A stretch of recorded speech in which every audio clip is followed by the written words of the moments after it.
आजचा व्हिडिओ हा महाराष्ट्रातील सर्व शाळांसाठी UDIS प्लस वरील MBU अपडेटबाबत अत्यंत महत्त्वाचा आहे। तत्पूर्वी नमस्कार, मी सचिन पाटील, शाळा पूज्य आचार्य भिसे माध्यमिक व उच्च माध्यमिक विद्यालय कासा टेक्नो एज्युकेशन या चॅनलवर आपले सहर्ष स्वागत आहे। MBU अपडेट म्हणजेच मॅन्डेटरी बायोमेट्रिक अपडेट। आधार कार्डमध्ये मुलांच्या बायोमेट्रिक माहितीचे अपडेट करणे अनिवार्य आहे। म्हणजेच आधार कार्डमध्ये नव्याने फिंगरप्रिंट, आय स्कॅन व फोटो हे अपडेट करणे आवश्यक आहे। मग असे विद्यार्थी आपल्या शाळेच्या UDIS पोर्टलवरील स्टुडंट पोर्टलमध्ये त्या विद्यार्थ्याच्या नावासमोर MBU पेंडिंग अशा पद्धतीने स्टेटस दिसत असते। सो अशा विद्यार्थ्यांना आपण हे फिंगरप्रिंट, आय स्कॅन व फोटो अपडेट करून आणल्यानंतर आपल्याला आपल्या पोर्टलवर त्या विद्यार्थ्याचं रिव्हॅलिडेशन करणं आवश्यक असते। सो ही सगळी माहिती आपण प्रात्यक्षिक समजून घेणार आहोत। MBU पेंडिंग कुठे दिसते? MBU पेंडिंग असेल तर अशा विद्यार्थ्याला आपणास अपडेट करण्यासाठी सांगणं आणि त्यानंतर अपडेट करून झाल्यानंतर पुन्हा व्हॅलिडेशन करणं, ही प्रोसेस आपल्याला कशा पद्धतीने करायची आहे हे आपण आता पुढील प्रमाणे प्रात्यक्षिक पाहूया। चला तर जाऊया लॅपटॉपच्या स्क्रीनवर। प्रथमतः UDIS प्लस वर स्टुडंट मॉड्यूलमध्ये येथे आपल्याला आपल्या शाळेचा UDIS नंबर, पासवर्ड आणि दिलेला कॅप्चा टाकून लॉग इन करून घ्यायचे आहे। यानंतर याप्रमाणे डॅशबोर्ड येईल। येथे 2025-26 या शैक्षणिक सत्राला आपण निवडूया। आलेल्या पॉपअप विंडोला येथून क्लोज करा। बघा, UDIS प्लसचं हे महत्त्वाचं डॅशबोर्ड आपल्या समोर दिसेल। आपण विद्यार्थ्यांच्या MBU अपडेट बाबत माहिती घेत आहोत। यासाठी या ठिकाणी डाव्या साईडला आपण जर पाहिलं तर येथे भरपूर टॅब दिसतात। यातीलच एक महत्त्वाचा टॅब दिसतो आपल्याला, आधार MBU अपडेट। यावर आपल्याला क्लिक करायचं आहे। येथे क्लिक केल्यानंतर आधार MBU मॉड्यूल हे आपल्या समोर दिसेल।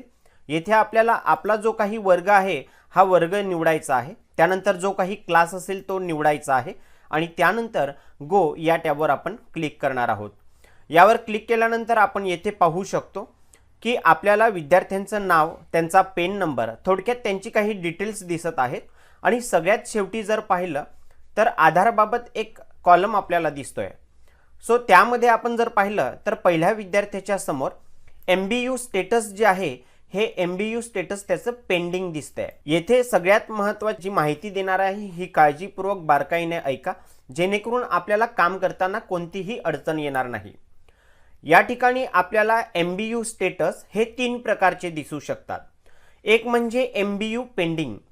तर ज्या ज्या विद्यार्थ्यांच्या समोर MBU स्टेटस हे MBU पेंडिंग म्हणून दिसत असेल अशा सर्व विद्यार्थ्यांना बायोमेट्रिक अपडेट करायला सांगणे। म्हणजे आधार कार्ड बायोमेट्रिक अपडेट करून आल्यानंतर आपण या ठिकाणी त्याचं रिव्हॅलिडेट फॉर MBU या टॅबवर क्लिक केल्यानंतर कन्फर्म करायचं। आलेल्या टॅबला आय ॲग्री करायचं। त्यानंतर त्या विद्यार्थ्याचं जे काही स्टेटस आहे हे चेंज होणार आहे। मग इथे चेंज होणार म्हणजे नेमकं काय येणार आहे तर त्यानंतर त्या विद्यार्थ्याच्या नावासमोर MBU नॉट रिक्वायर्ड म्हणून लिहून आलेलं दिसेल।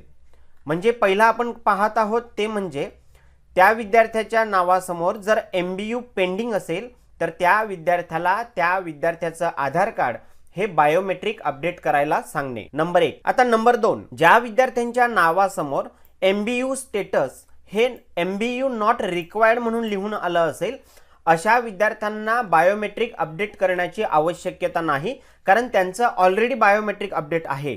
म्हणून त्या ज्या विद्यार्थ्यांच्या समोर MBU नॉट रिक्वायर्ड म्हणून लिहून आलं असेल अशा विद्यार्थ्यांना बायोमेट्रिक अपडेटची आवश्यकता नाही।